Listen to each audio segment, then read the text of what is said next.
நாம் கர்த்தருடைய வார்த்தைக்கு செல்வோம். எபிரியர் 11ஆம் அதிகாரம் 11ஆம் வசனத்தை வாசிப்போம். விசுவாசத்தினாலே சாராளும் வாக்குத்தத்தம் பண்ணினவர் உண்மையுள்ளவர் என்று எண்ணி கற்பந்தரிக்க பலனடைந்து வயது சென்றவளாயிருந்தும் பிள்ளை பெற்றாள்.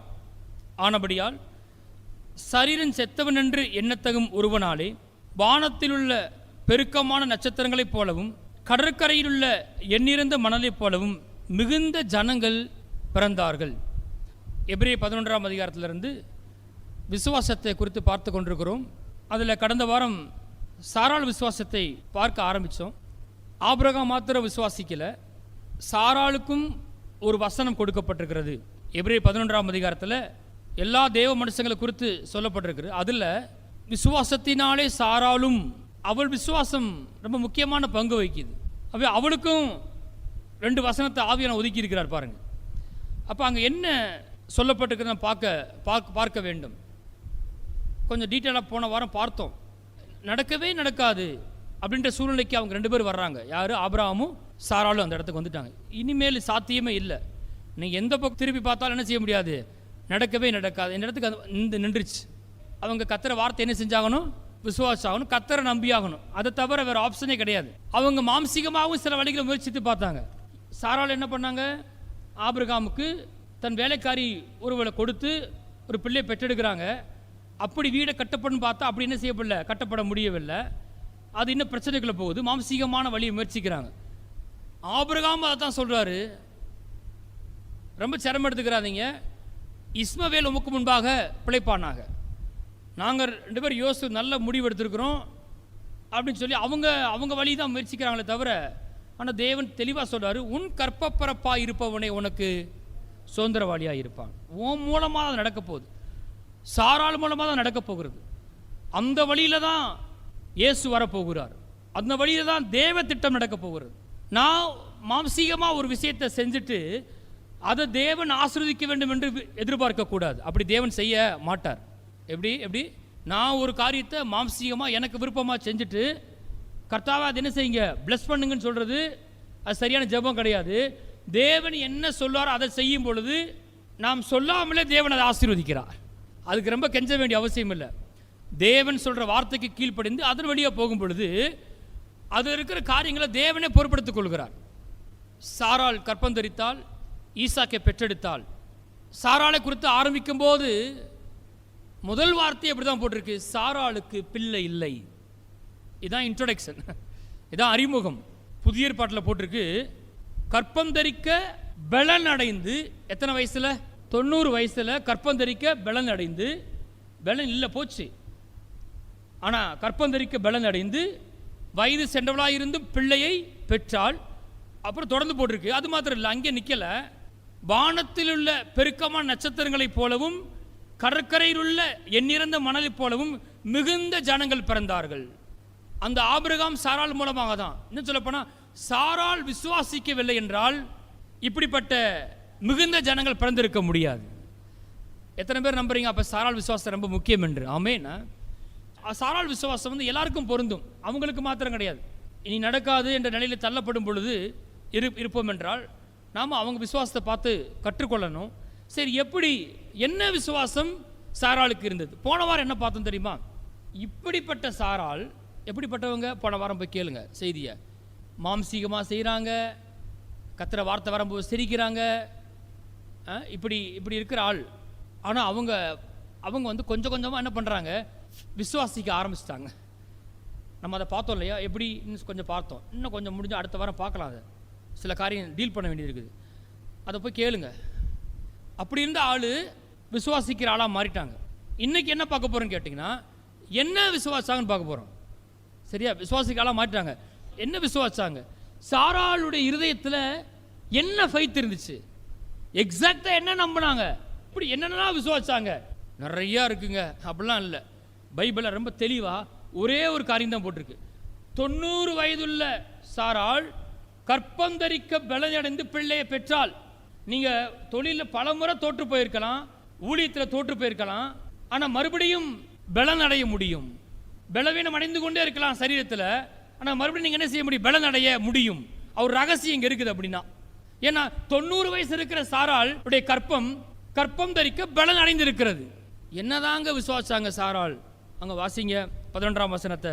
எபிரேயர் 11:11 விசுவாசத்தினாலே சாராளும், சத்தமா வாசிங்க, வாக்குத்தத்தம் பண்ணினவர் உண்மையுள்ளவர் என்று எண்ணி கற்பம் தரிக்க பலன் அடைந்து வயது சென்றவளாயிருந்து பிள்ளை பெற்றால் மிகுந்த ஜனங்கள் பிறந்தார்கள். அப்ப சாராள் என்ன நம்பினாங்க?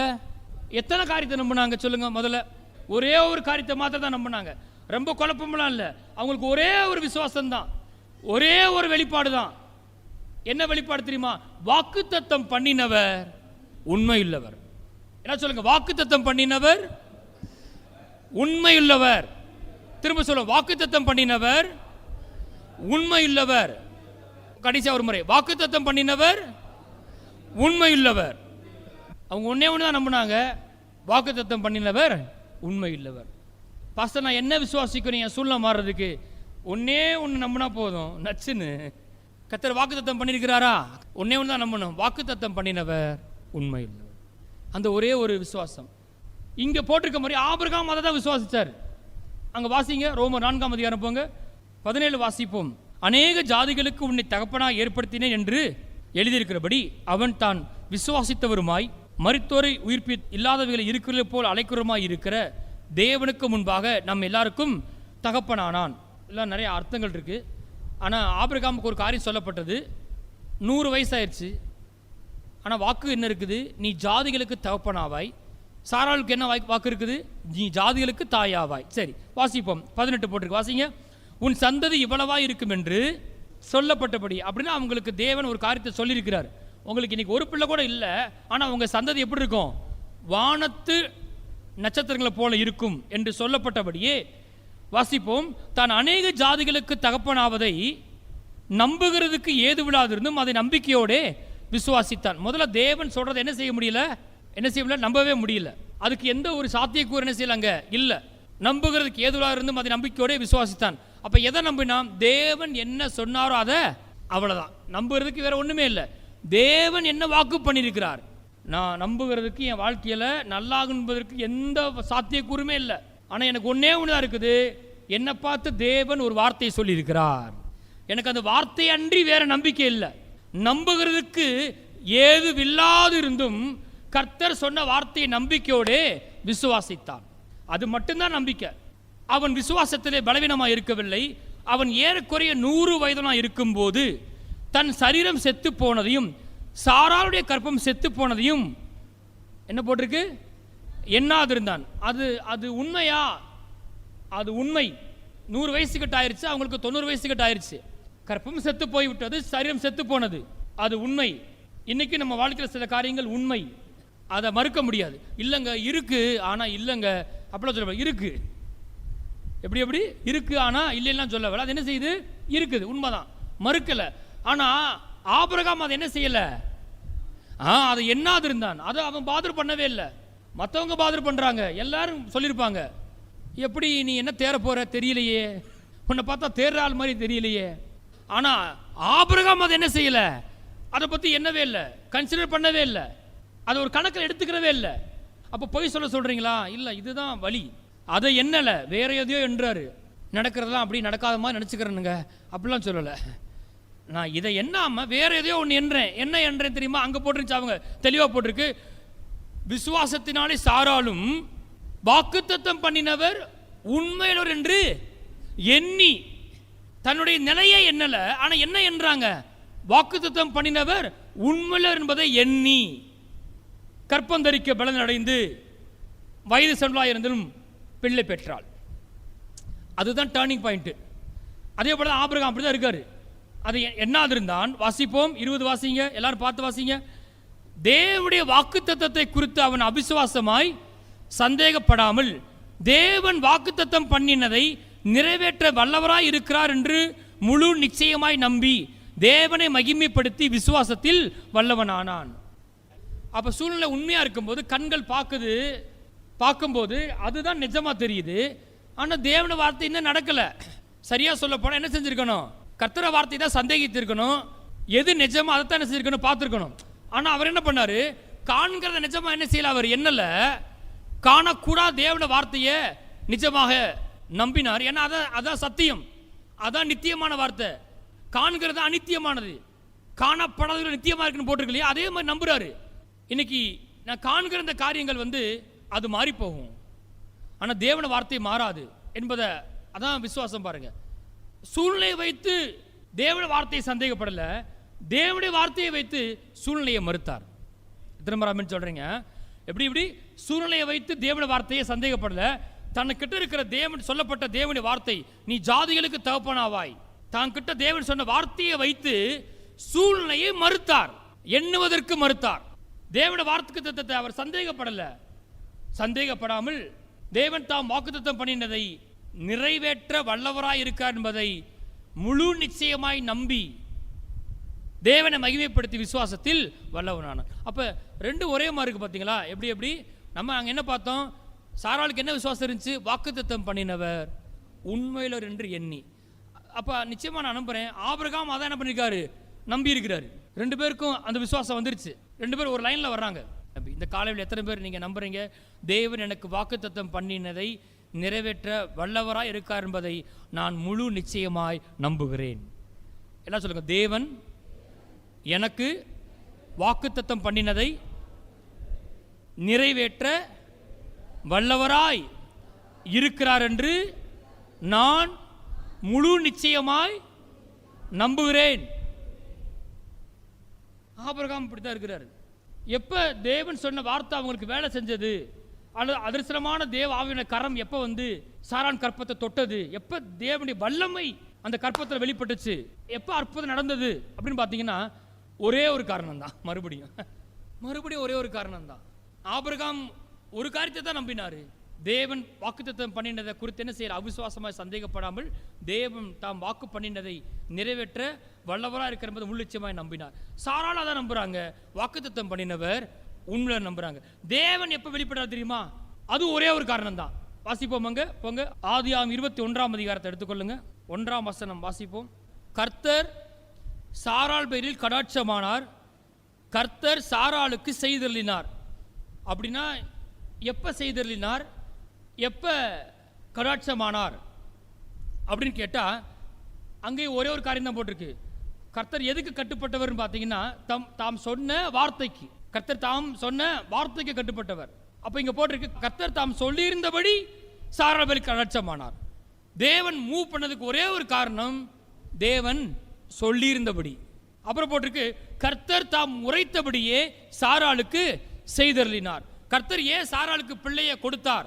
பிள்ளை பெறும்படி அவள் கற்பம் பலன் அடைந்தது, அவள் ஆசீர்வதித்தார். எப்ப அந்த சொல்லப்பட்ட வார்த்தை வல்லமை வெளிப்பட்டது, அல்லது எப்ப தேவன் அவங்க சார்பை கிரியை செய்தார் பாத்தீங்கன்னா, எதன் அடிப்படையில் கிரியை செய்தார் கேட்டீங்கன்னா ஒண்ணே, கர்த்தர் தாம் உரைத்தபடியே சாராளுக்கு செய்தறினார். வேற எந்த கட்டாயப்படுத்தி நம்ம கர்த்தரை கிரியை செய்ய வைக்க முடியாது. அவருக்கு நமக்கு ஒரே ஒரு கனெக்ஷன், அவர் நம்ம கிட்ட சொன்ன வார்த்தை, அந்த வார்த்தையை அவர் நிறைவேற்ற வல்லவர். அதற்கு அவர் உண்மையில் நாம நம்பும் போது, அந்த வெளிச்சம் ஒரு மனுஷனுக்கு வரும்போது தேவன் சொன்னபடியே செய்தருளுகிறார்.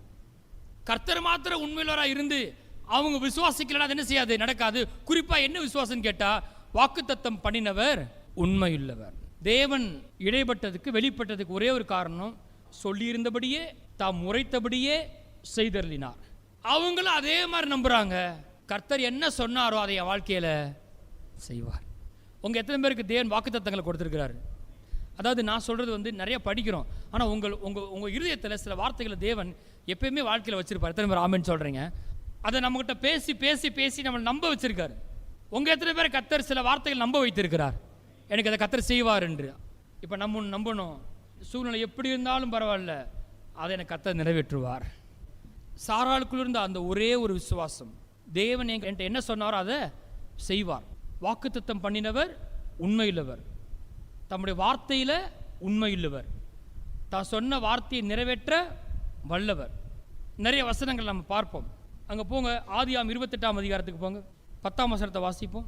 யாக்கோபு பெயர்செபாவை விட்டு புறப்பட்டு ஆரானுக்கு போக பிரயாணம் பண்ணி ஒரு இடத்தில் சூரியன் அஸ்தமித்தபடியினால் அங்கே ராத்தங்கி அவ்விடத்து கற்களில் ஒன்றை எடுத்து அதை தன் தலையின் கீழ் வைத்து அங்கே நித்திரை செய்யும்படி படுத்துக்கொண்டான்.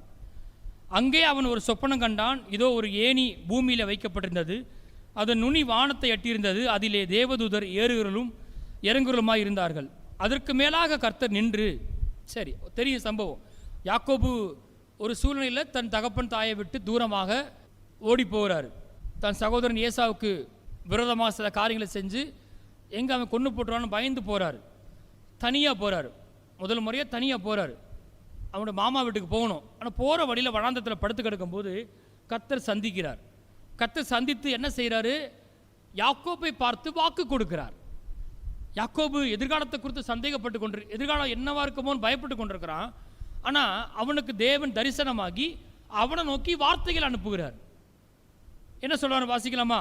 13 வாசிப்போம். அதற்கு மேலாக கர்த்தர் நின்று, வாசிப்போம், நான் உன் தகப்பனாகிய ஆபிரகாமின் தேவனும் ஈசாக்கின் தேவனுமாகிய கர்த்தர், நீ படுத்திருக்கிற பூமியை உனக்கும் உன் சந்ததிக்கும் தருவேன். முதல் வார்த்தை பாருங்க, எங்க நீ போய் ஒண்ணுமில்லாம படுத்து கிடைக்கோ அதை உனக்கு என்ன செய்வேன்? தருவேன். யாராவது நம்ப முடியுமா? உன் சந்ததி பூமியின் தூளை போல் இருக்கும். நீ மேற்கையும் கிழக்கையும் வடக்கையும் தெற்கையும் பரம்புவாய். உனக்குள்ளும் உன் சந்ததிக்குள்ளும் பூமியின் வம்சங்கள் எல்லாம் ஆசீர்வதிக்கப்படும். வாசிப்போம், நான் உன்னோடே இருந்து நீ போகிற இடத்திலெல்லாம் உன்னை காத்து இந்த தேசத்துக்கு உன்னை திரும்பி வர பண்ணுவேன். Praise the Lord. முடிவு தான் ரொம்ப முக்கியமான காரியம். நான் உனக்கு சொன்னதை செய்யும் அளவும் உன்னை கைவிடுவதில்லை என்றார். ஆமென். இவ்வளவு காரியங்கள் பேசி ரொம்ப முக்கியமான ஃபெய்த்தை கொடுக்கிறாரு. நான் உனக்கு சொன்னதை செய்யும் அளவு உன்னை கைவிடுவதில்லை. தன்னுடைய வார்த்தைக்கு எந்த அளவுக்கு உண்மையா இருக்காரு பாருங்க. கதையே இப்பதான் ஆரம்பிக்க போகுது. அங்க போனாதான் தெரியுமில்ல யாக்கோபு சம்பவம். முதல்ல மாமா பொண்ணுக்காக, ஒரு பொண்ணுக்காக காதல் வயப்பட்டு வேலை பார்க்குறாரு. மாமா என்ன பண்ணிட்டாரு? ஏமாற்றி விட்டார். காதல் பண்ணும் போதெல்லாம் சொல்லலை, தம்பி மாற்றி காதலிக்கிற, மூத்த பொண்ணை முதல்ல சொல்லலை, அப்போல்லாம் சொல்லலை, திருமணம் பண்ணி அப்புறம்தான் சொல்கிறார். இது எங்கள் வழக்கம் அல்லன்றார். அடப்பாவி, அப்படியா? இந்த பொண்ணு வேணுமா? இன்னும் என்ன செய்ய, ஒரு 7 வருஷம் திரும்ப வேலை பாரு, சம்பளமாவது கூட்டி கொடுப்பாருன்னு பார்த்தீங்கன்னா அதையும் என்ன பண்ணுறாரு? குறைக்கிறார். சரியான இடத்துல மாட்டிக்கிட்டார். கிட்டத்தட்ட 14 வருஷம் 20 வருஷம் கிட்ட அப்படியே போயிடுச்சு. கதை முடிஞ்சுன்னு நினச்சா கர்த்தர் சொன்ன வார்த்தை, அந்த சொன்னவர் ரொம்ப உண்மை இல்லவர். என்ன சொன்னார் அதே மாதிரி ஒன்றுமில்லாதவனை 2 பரிவாரங்களோடு அவன் தகப்பன் தேசத்துக்கு திரும்பி வர பண்ணினார். எல்லா காரியங்களிலும் காத்தார். அவனை சொன்ன மாதிரியே ஆசீர்வதித்தார், பெருக பண்ணினார். அவன் வாழ்க்கையில் சூழ்நிலையில் பார்க்கும் பொழுது எல்லாம் கொலாப்ஸ் ஆகிருக்கும். ஆனால் நான் உனக்கு சொன்னதை செய்வேன், செய்யும் அளவு உன்னை என்ன செய்வதில்லை? கைவிடுவதில்லை.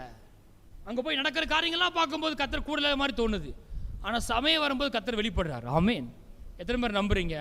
அப்போ உங்களுக்கு நாம் என்னமோ கர்த்தர் பார்த்துக்கிட்டு சும்மா இருக்கிறாரு, ஒன்று கண்டுக்கலையாகும். இல்லை, அவருக்கு தெரியும். இப்போ கர்த்தர் கேட்குறாரு, நான் உனக்கு சொன்னதை செய்வேன், நீ நம்புறியா? வாக்குத்தத்தம் பண்ணினவர் உண்மையிலே என்று நீ நம்புறியா? அந்த விசுவாசம் உனக்கு இருக்கும் பொழுது லிங்க் கிடைச்சிரும். உரைத்தபடியே செய்துருவார். எனக்கு இருக்கிற ஒரே ஃபெய்த் அது மாத்திரம் தான். சூழ்நிலை பார்க்கவே கூடாது. சூழ்நிலை எதிராக இருக்கிற மாதிரி இருந்தா கூட எனக்கு சொன்னபடி எனக்கு கண்டிப்பா செய்வார். யோசேப்பு வாழ்க்கையில் அப்படிதானே, உன் அரிக்கட்டு நிமிர்ந்து இருக்குன்னு சொன்னார். அப்படியே நடந்துச்சு. எல்லாமே தலைகீழா நடந்துச்சு. வர வர மேலே போற மாதிரி தெரியல, வர வர எப்படி தெரியுது? கீழே போற மாதிரி இருக்குது. அங்கேயும் உயர்த்துறாரு, ரிவர்ஸ்ல இருக்குது. ஆனால் அவனுக்கு நல்லா தெரியும், சொப்பனத்து மூலமா என்கிட்ட இடைப்பட்டவர், என்கிட்ட சொன்னவர் சொன்னபடியே நிச்சயமா செய்வார். எத்தனை பேர் இங்கே நம்புறீங்க சொன்னபடியே கர்த்தர் செய்வார் என்று? ஆமென். சின்ன ஃபெய்த்து, அதான் பிரச்சனைங்க. கடவுளை பற்றி நல்லா அறிஞ்சுக்கிறணும். ஒரு குணாதிசயம், என்கிட்ட சொன்னதை கர்த்தர் செய்வார். என் கர்த்தரை பற்றி எனக்கு நல்லா தெரியும், அவர் சொன்னதை அப்படியே செய்கிறவர். அப்படி நம்ப ஆரம்பிக்கணும். சரி, அங்கே போங்க. என்னாகும் 23ஆம் அதிகாரத்தை எடுத்துக்கொள்ளுங்க. 19ஆம் வசனத்தை வாசிப்போம். பொய் சொல்ல தேவன் ஒரு மனிதன் அல்ல, மனமாற அவர் ஒரு மனு புத்திரனும் அல்ல. அவர் சொல்லியும் செய்யாதிருப்பாரோ, அவர் வசனித்தும் நிறைவேற்றாதிருப்பாரா? அப்ப பாருங்க, தேவனை பத்தின ஒரு குணாதிசயத்தை வெளிப்படுகிறது. சாராளுக்கு விசுவாசம் எங்க தெரியுமா வந்துச்சு? ஆபிரகாமை பார்த்தாலும் நம்பிக்கை இல்லை, தன்னை பார்த்தாலும் நம்பிக்கை இல்லை, டாக்டரை பார்த்தாலும் நம்பிக்கை இல்லை. ஒரே ஒரு விசுவாசம் மாத்திரம்தான். கர்த்தருடைய குணாதிசயம், வாக்குத்தத்தம் பண்ணினவர் உண்மையுள்ளவர். இங்கே அதான் போட்டிருக்கு. தேவன் எப்படிப்பட்டவர்? தேவனுக்கும் மனுஷனுக்கும் வித்தியாசத்தை சொல்லணும் அப்படின்னா, பல காரியங்கள் இருக்கு. தேவன் வேற லெவல், மனுஷன் வேற லெவல், அது உண்மைதான். ஆனால் வேதம் சொல்லுது ஒரு டிஃபரன்ஸ் காட்டு, ஒரு வித்தியாசத்தை காட்டுது. பொய் சொல்ல தேவன், மனுஷன் அல்ல. அப்போ மனுஷன் என்ன செய்வான் சொல்லுங்க? ரொம்ப நல்ல மாதிரி உட்காந்துருக்கீங்க. மனுஷனாலே என்ன செய்வான்? யாருக்கும் தெரிய வேணாம், அமைதியாக இருங்க சரியா? மனுஷனால என்ன செய்வான்? பொய் சொல்லுவான், பொய் சொல்லியிருப்பான். ஆனால் தேவனை பற்றி போட்டு வேறு பிரித்து காட்டுது. பொய் சொல்ல தேவன் மனுஷன் அல்ல. தேவன் மனுஷன் அல்ல, அவர் பொய் சொல்ல மாட்டார். அப்புறம் தெளிவாக போட்டிருக்கு, மனமாற அவர் ஒரு மனுபுத்திரனும் அல்ல. ஒருவேளை மனம் மாறினா என்ன தெரியுமா வருவார்? நீ செஞ்ச தப்புக்கு தண்டனை கொடுக்குன்னு வந்தேன், நீ மனம் மாறிட்ட, நான் என்ன பண்றேன்? அந்த மாதிரி மனம் மாறுவதை தவிர ஒருபோதும் நன்மை செய்வேன் என்பது அவர் என்ன செய்யதில்லை, பின் வாங்குவதே இல்லை. நான் கர்த்தர், நான் மாறாதவர். இஸ்ரவேலை ஆசீர்வதிப்பதே கர்த்தருக்கு பிரியம்னா அதை எவனும் என்ன செய்ய முடியாது, மாற்ற முடியாது. இந்த காலையில் நான் டிக்ளேர் பண்ற இயேசு நாமத்தினால உங்களை சுற்றி இருக்க அநேக பேர் நினைக்கிறாங்க நீங்க கீழே விழுந்து போயிருவீங்க, உங்களுக்கு ஒன்றும் நடக்காது நினைக்கிறாங்க. ஆனா கர்த்தர் சொல்றாரு, கர்த்தர் உங்க மேல பிரியமா இருக்கிறார், உங்களை ஆசீர்வதிக்க தேவன் பிரியமா இருக்கிறாரு. யாரும் அதை தடுக்க முடியாது. எத்தனை பில்லி சூனிய செய்வன வைக்கலாம், எத்தனை மாந்திரிகம் பண்ணலாம், எவ்வளவு எதிர்மான வார்த்தைகளை பேசிக்கொண்டே இருக்கலாம், வஞ்சனை செய்யலாம். ஆனா கர்த்தர் உங்க மேல பிரியமா இருக்காரு, அதை கண்டிப்பா தருவார். சபிக்கிறதுக்கு ஆளை கூட்டு வந்திருக்கான் அந்த ராஜா. சாபம் சொல்றதுக்காக வாயை திறந்தா என்னவா மாறுது? பிளஸிங்கா மாறுது. சரி, இடத்த மாத்திர, வாஸ்து சரியில்லை, கிழக்கு பக்கம் இருந்து மேற்கு பக்கம் அங்கிருந்து போடா, இந்த ஆங்கிள் பாரு, அந்த ஆங்கிள் பாரு, எலுமிச்சம்பழத்தை சிறுசா மாட்டு, பெருசா மாத்து, பூசணிக்காவோட, தாய், நீ என்ன வேலை வேணா செய்யி, அவனை சபிக்க முடியாது. கர்த்தர் அவர் ஆஸ்வதிக்க சித்தம் கொண்டிருக்காரு, மாற்ற முடியாது. மனம் மாற மாட்டார், நிச்சயம் பிள்ளையை தருவார், நிச்சயம் பெருக்கத்தை தருவார். மனம் மாற அவர் மனுபுத்திரனும் அல்ல, அவர் சொல்லியும் செய்யாதிருப்பாரோ, அவர் வசனித்தும் நிறைவேற்றாதிருப்பாரோ. அவர் சொல்லியும் செய்யாதிருப்பாரா, அவர் வசனித்தும் நிறைவேற்றாதிருப்பாரா? எல்லாரும் சொல்லுவோம் சத்தமாக அந்த வசனத்தை. பொய் சொல்ல தேவன் ஒரு மனிதன் அல்ல, மனம் மாற அவர் ஒரு மனுபுத்திரனும் அல்ல. அவர் சொல்லியும் செய்யாதிருப்பாரா, அவர் வசனித்தும் நிறைவேற்றாதிருப்பாரா? சொன்னா கண்டிப்பா வசனித்தர செய்வாரு, நிறைவேற்றும். மனம் மாற மாட்டார். சீக்கிரமா போவோம். ஏசாயா 55:10 வாசிப்போம். மாரியும் உறைந்த மலையும் வானத்திலிருந்து இறங்கி அவ்விடத்துக்கு திரும்பாமல் பூமியை நனைத்து அதில் முளை கிளம்பி விளையும்படி செய்து விதைக்கிறவனுக்கு விதையையும் புசிக்கிறவனுக்கு ஆகாரத்தையும் கொடுக்கிறது எப்படியோ. நல்லா தெரியுது, மழை வந்தாலே ஒரு பர்பஸோட வருது. மழை பெஞ்சிச்சுன்னா பூமியை நனைச்சு என்ன செஞ்சிருது, முளை கிளம்பிபடி செய்கிறது. விதைக்கிறவனுக்கு விதையும் புசிக்கிறவனுக்கு ஆகாரத்தையும் கொடுக்குது. விதையை போட்டுருந்தாங்கன்னா அதை முளைக்க வச்சு அதை பெருக்கி திரும்ப விதையை கொடுக்குது, ஆகாரத்தை கொடுக்குறது. எது? மழை. அதே போல வாசிப்போம். அப்படியே என் வாயிலிருந்து புறப்படும் வசனமும் இருக்கும், அது வெறுமையா இடத்துக்கு திரும்பாமல் அது நான் விரும்புகிறதை செய்து நான் அதை அனுப்பின காரியமாகும்படி வாய்க்கும். Praise the Lord. தேவனுடைய எந்த வார்த்தையும் அது வெறுமையான வார்த்தை அல்ல. எத்தனை பேர் ஆமென் சொல்றீங்க? சரியா? தேவன் வாயை திறந்து, உதாரணத்துக்கு இயேசு ஜலத்து நடந்து வராரு, கடல் நடந்து வராரு. பேதுரு கேட்கிறான், ஆண்டவரே நீரே ஆனால் நானும் ஜலத்து நடந்து வரும்படி எனக்கு கட்டளையிடும். இயேசு என்ன சொன்னாரு? அதாவது நான் என்ன சொல்ல வரேன்னா அப்படிலாம் சொல்ல, என்ன சொன்னாரு? ஒரே ஒரு எழுத்த சொன்னார். என்ன சொன்னாரு? வா. ஒரே ஒரு எழுத்த சொன்னார், வா. வேற எதுவும் பேசல. உனக்கு எவ்வளவு தைரியம் இருந்தா என்ன மாதிரி நீ செய்ய நினைச்சிருப்ப? அப்படிலாம் ஒண்ணு கேட்கல. ஒரே ஒரு எழுத்து தான் சொன்னார். என்ன செய்ய? வா. வா அப்படின்ற வார்த்தைக்குள்ள பெரிய வல்லம் இருக்குது. தேவன் வான்னு சொல்லிட்டாருன்னா அவனை சஸ்டெயின் பண்ணுவார். வான்னு சொன்ன பிறகு கண்டிப்பா சஸ்டெயின் பண்றது அவருடைய வேலை. நடந்தான், சூழ்நிலையை பார்க்காம வார்த்தையை பார்த்த வரைக்கும், சொன்னவரையும் அவர் சொன்ன வார்த்தையும் பார்க்கிற வரைக்கும் கடல் அவனுக்கு கீழே இருந்துச்சு. எப்ப கடலை காற்றையும் பார்த்தானோ என்ன செய்ய ஆரம்பிச்சான்? மூழ்க ஆரம்பிச்சான். உடனே ஆண்டவர், பாத்தியா விசுவாசம் போச்சா, போ மூழ்கி போ அப்படின்னு என்ன செய்யல, விடல. ஏன்னா அவரும் சொல்லிக்காரு, என்ன சொன்னாரு? வா அப்படின்னு சொன்னார் இல்லையா? விழுந்தாலும் பரவாயில்ல, என்ன பண்ணாரு? கையை நீட்டி அவனை தூக்கி விடுறாரு. திரும்ப அவன் நடந்து வரான். எத்தனை பேர் ஆமென் சொல்றீங்களே? கரம் தட்டி கத்தரை ஸ்தோத்திரிப்போம். ஆமென். பயிற்சி கொடுக்குறாரு. வான்னு சொன்னாரு, வந்தான். நடந்தானா? நடந்தான், வந்தான். நடந்து வந்துட்டு இருக்கும் போது நம்மளா நடக்கிறோம் அப்படின்னு காத்த பார்த்தவொடனே மூழ்க ஆரம்பிச்சேன். சொன்னவர் அவர் தான் சொன்னார், வான்னு சொன்னார். அவர் பேருக்கு தான் கெட்டு போகும். என்ன செய்ய மாட்டேன்ட்டாரு? கை விடலை, பிடிச்சிட்டார், கையை பிடிச்சிட்டார். என்ன சொல்ல வந்தேன்? அவர் சொல்லுகிற ஒரு எழுத்து, ஒரு வார்த்தை கூட வெறுமையாக இருக்காது, அதுக்குள்ள வல்லமை பொதிந்து இருக்கிறது. அவர் என்ன வார்த்தை சொல்றாரோ அந்த வார்த்தைக்குள்ள அதை நிறைவேற்றுகிற வல்லமை இருக்கிறது. அந்த வார்த்தைக்கு பின்பாக தேவ ஆவியானவர் இருக்கிறார். இந்த வார்த்தை எழுதின ஆவியானவர் இந்த புஸ்தகத்தில் இருக்கிறார். ஆமென். அது அப்படியே வெளிப்படும், தொடுகிறதா மாறும். வார்த்தை மாம்சமாகும், வார்த்தை மாம்சமாகும். தேவன் எதை செய்தாலும் வசனத்தை அனுப்பி அவர்களை குணமாக்கின்னு போட்டுருக்கு பைபிள்ல. ஸோ வார்த்தைக்குள்ளதான் பிள்ளை இருக்கு, வார்த்தைக்குள்ளதான் வாகனம் இருக்குது, வார்த்தைக்குள்ளதான் நிலம் இருக்குது, வார்த்தைக்குள்ளதான் ஆத்துமாக்கள் இருக்கு, வார்த்தைக்குள்ளதான் இருக்கு. தேவன் வார்த்தைக்குள்ளதான் இருக்குது. நம்ம என்ன சொல்லுவோம்? வர்றேன் அப்படின்னு சொல்லிட்டு என்ன செய்ய மாட்டோம்? வரமாட்டோம். போறேன்னு சொல்லிட்டு போக மாட்டோம். நம்ம எல்லாமே தலைகளாகவே செஞ்சுவிட்டு நம்ம என்ன ஆண்டவர் அப்படி நினைக்கிறோம். நம்ம அப்படித்தானே? இல்லை, ஆண்டவர் அப்படி கிடையாது. அவர் வாயிலிருந்து புறப்படுகிற வசனம் அவர் விரும்புகிறதை செய்கிறது. அதை அனுப்பின காரியம் என்ன செய்கிறது? அது வாய்க்கிறது. சும்மா அனுப்பல. நெக்ஸ்ட் இயர் நான் வருவேன், உன் கையில் பிள்ளை இருக்குன்னு சொன்னார். சொன்ன மாதிரியே மாறி போச்சு காரியம். யோசுவா 21:45 போங்க. யோசுவா 21:45. கர்த்தர் இஸ்ரவேல் குடும்பத்தாருக்கு அந்த சொல்லியிருந்தது ரொம்ப முக்கியம். சொல்லியிருந்த நல்வார்த்தைகளில் எல்லாம் ஒரு வார்த்தையும் தவறி போகவில்லை, எல்லாம் நிறைவேறிற்று. இதான் சாட்சி. யோசுவா சம்பவம் அவங்களுக்கு தெரியும். மோசையை போயிட்டாரு, யோசுவா தான் வழி நடத்தணும். ஜனங்களை அழைத்து கொண்டு போய் யுத்தம் செய்து தேசத்தை சுதந்திரிக்கணும், பெரிய பொறுப்பு இருக்குது. ஆனால் முடிவில் யோசுவா சொல்றாரு, கர்த்தர் இஸ்ரவேல் குடும்பத்தாருக்கு சொல்லியிருந்த நல்வார்த்தைகளில் ஒரு வார்த்தையும் தவறி போகவில்லை, எல்லாம் நிறைவேறிற்று. யோசுவா 23:14 வாசிங்க. இதோ இன்று நான் பூலோகத்தார் எல்லாரும் போகிற வழியே போகிறேன். 100 வயசுக்கு மேல ஆச்சு யோசுவாவுக்கு. கர்த்தர் சமூகத்துக்கு நான் போறேன். உங்கள் தேவனாய கர்த்தர் உங்களுக்காக சொன்ன நல்வார்த்தைகளில் எல்லாம் ஒரு வார்த்தையும் தவறி போகவில்லை என்பதை உங்கள் முழு இருதயத்தாலும் உங்கள் முழு ஆத்மாவாலும் அறிந்திருக்கிறீர்கள். அவைகள் எல்லாம் உங்களுக்கு நிறைவேறிற்று, அவைகளில் ஒரு வார்த்தையும் தவறி போகவில்லை. நம்ம சாட்சி இப்படிதான் இருக்க போகுது இயேசு நாமத்தினால. ஆனால் இன்னைக்கு அப்படி இல்லை பாஸ்டர். பரவாயில்ல, இவங்களும் போகும்போது அப்படி இல்லை. யோர்தான் வந்தது, எரிகோ வந்தது, சில நேரங்கள் தோத்து போனாங்க, புழுதி எடுத்து மேலே போட்டுட்டு அழுகிறாரு, எல்லாம் கடந்தா வராங்க.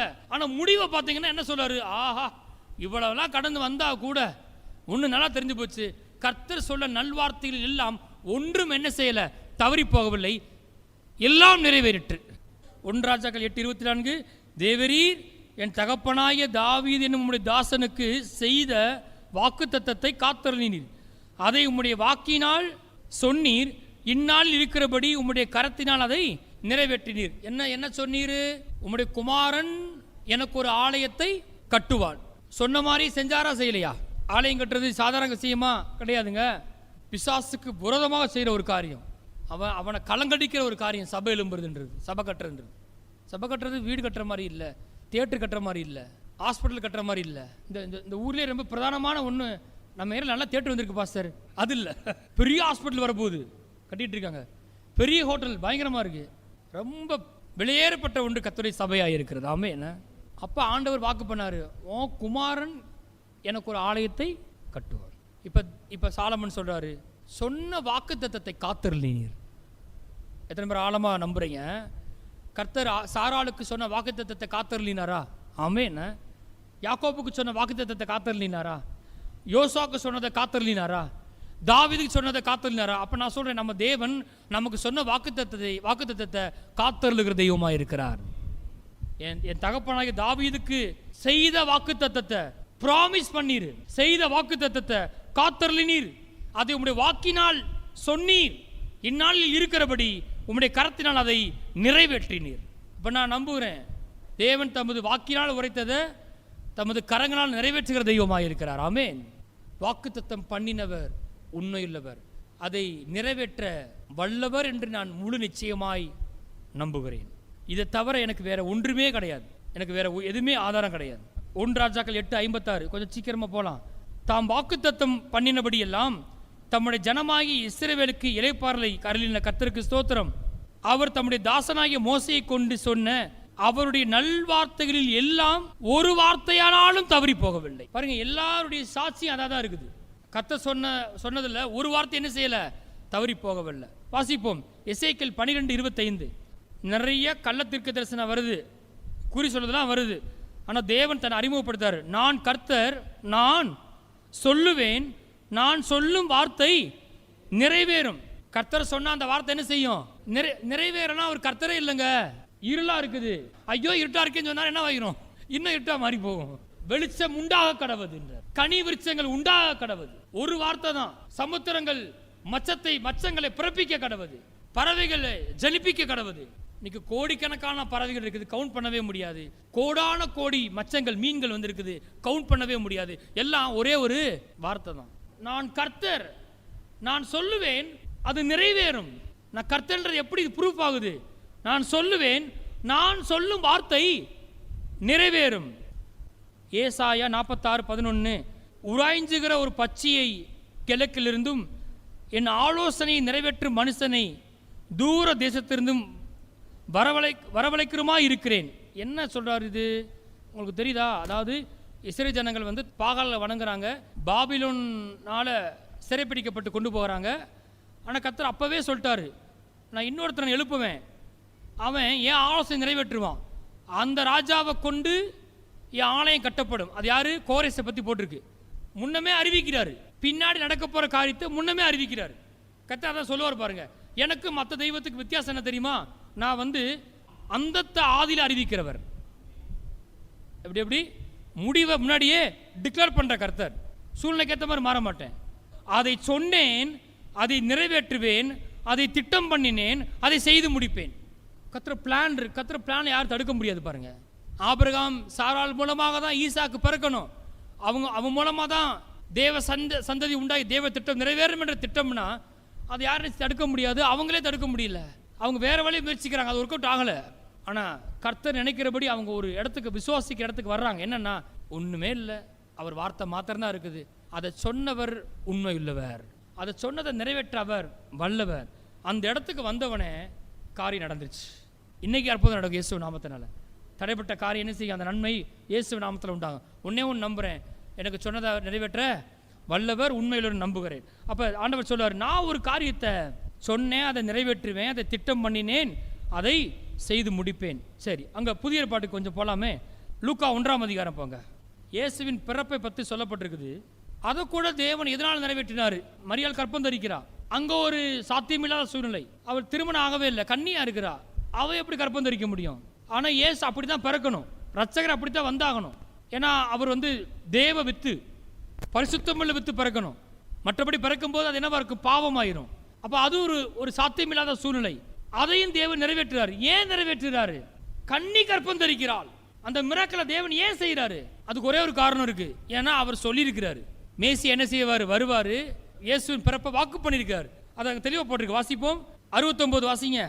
அவர் நம்முடைய பிதாக்களுக்கு வாக்குத்தத்தம் பண்ணின இரக்கத்தை செய்வதற்கும் தம்முடைய பரிசுத்த உடன்படிக்கையை நினைத்தருளி. 72 வாசிங்க. அவர் நம்முடைய பிதாவாகிய ஆபிரகாமுக்கு இட்ட ஆணையை நிறைவேற்றுவதற்கும் ஆதி முதற்கொண்டிருந்த தம்முடைய பரிசுத்த தீர்க்கதரிசிகளின் வாக்கினால் தாம் சொன்னபடியே ரட்சணிய கொம்பை ஏற்படுத்தினார். இயேசு ஏன் பிறந்தார் அப்படின்னு கேட்டா, வாக்கு பண்ணியிருக்கிறார், உடன்படிக்கையை செய்திருக்கிறார், தீர்க்கதரிசியை கொண்டு தீர்க்க தரிசனம் உரைத்திருக்கிறார். தாம் வாக்கினால் சொன்னபடியே அந்த சொன்னதை நிறைவேற்றணும். இயேசு பிறக்கணும். யார் இருக்கா? மரியாள் தான் இருக்கிறா.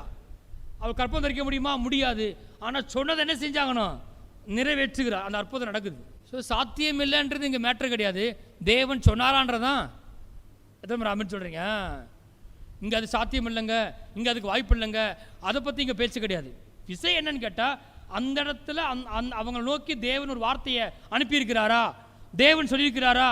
அப்படின்னா சாத்தியம் இல்லைன்ற பார்க்க வேண்டிய அவசியம் எனக்கு இல்லை. சாத்தியம் இல்லாத இடங்களிலும் கூட அங்கே கத்த அற்புதம் செய்ய வல்லவராக இருக்கிறாரு. கன்னி கற்பம் தரித்தாள். 30 வயதான எலிசபெத் கற்பம் தரித்தாள். 90 வயதான சாராள் கற்பம் தரித்தாள். ஏன்னா அவர் சொல்லியிருக்காரு, அவர் திட்டம் நிறைவேறணும். லூக்கா 1:45 வாசிப்போம்.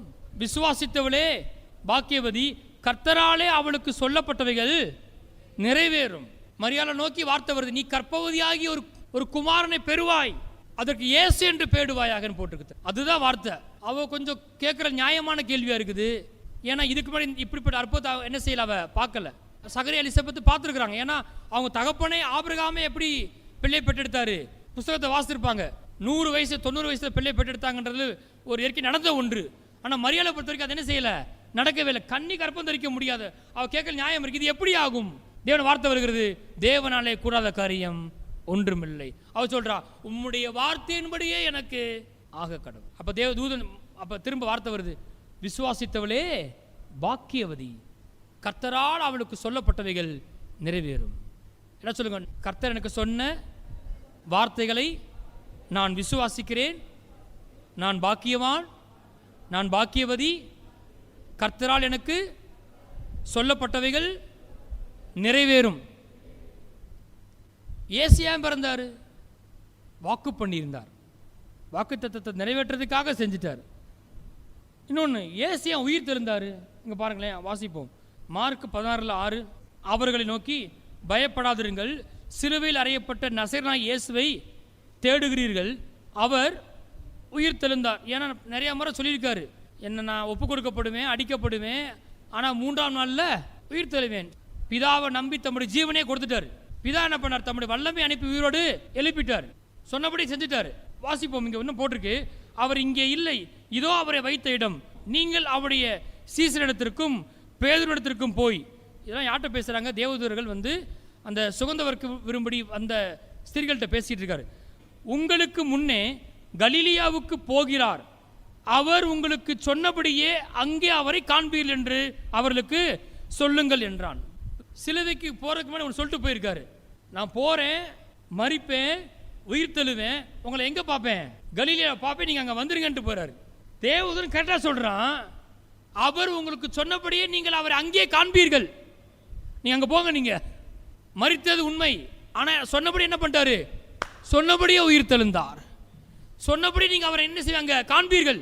அந்த மரணம் என்ன செய்ய முடியாது, அவரை தடுத்து நிறுத்த முடியாது. அவர் வாயிலிருந்து ஒரு வார்த்தை வந்திருக்குது. என்ன வார்த்தை வந்திருக்குது? நான் உங்களை மறுபடியும் கலிலியாவில் காண்பேன். சொன்னபடியே நீங்க அவரை பார்ப்பீங்க. கர்த்தர் ஒன்று சொன்னார்னா எதுவும் அதை தடுக்க முடியாது.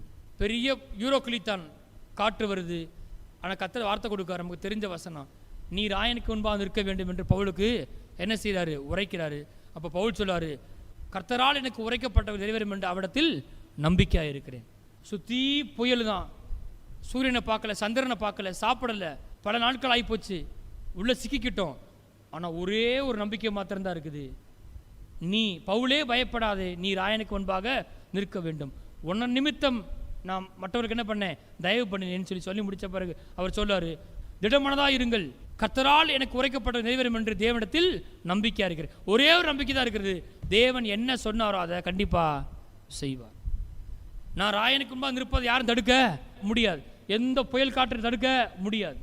இந்த காலையில் ஒரே ஒரு ஆதாரம் என்னன்னு கேட்டால், கர்த்தர் என்கிட்ட சொன்ன வார்த்தை. என்கிட்ட சொல்லல பாஸ்டர் அப்படின்னு சொல்லாதீங்க. பைபிள் ஒரு வார்த்தை இருக்குது, வாக்குத்தத்தங்கள் எல்லாம் கிறிஸ்து இயேசுக்குள் ஆம் என்றும் ஆமேன் என்றும் இருக்கிறது. உங்களுக்கு என்ன வேணுமோ, உங்களுக்கு எந்த விதமான வார்த்தை வேணுமோ அதை நீங்க போய் என்ன செய்யலாம்? அதை வாசித்து தியானித்து அதை வாசிக்கும் போது கர்த்தர் உங்கள்கிட்ட என்ன செய்வார்? அதை உங்களுக்கு சொல்லுவார், உங்களுக்கு வாக்கு கொடுப்பார். அந்த வாக்குத்தத்தத்தை நீங்க எடுக்கலாம். அது கிறிஸ்துவுக்குள்ள ஏற்கனவே எப்படி இருக்குது? ஆம் என்றும் ஆமேன் என்றும் இருக்கிறது. கர்த்தர் பக்கம் எந்த பிரச்சனையும் இல்லை. இப்போ நீங்க ஆம் ஆமேன் போடுறீங்களா? நீங்க நம்புறீங்களா? வாக்குத்தத்தம் பண்ணினவர் உண்மையுள்ளவர், அதை நிறைவேற்ற வல்லவர் என்பதை எத்தனை பேர் முழு நிச்சயமா நம்புறீங்க? பைபிள் முழுவதும் காண்பிச்சுங்க, அவர் சொன்ன நல் வார்த்தைகளில் ஒன்றும் தவறி போகவில்லை, எல்லாம் நிறைவேற்று. நான் சொல்றேன், இப்படிப்பட்ட சாட்சி நம்முடைய வாழ்க்கையில் உண்டாகும் இயேசுவின் நாமத்தினாலே. வாக்குத்தத்தம் பண்ணினவர் உண்மையில் என்று எண்ணி கற்பந்தரிக்க பலனடைந்து வயது சென்றவளாயிருந்தும் பிள்ளை பெற்றால் அவள் மூலமாய் மிகுந்த ஜனங்கள் பிறந்தார்கள். எழுந்திருப்போம்.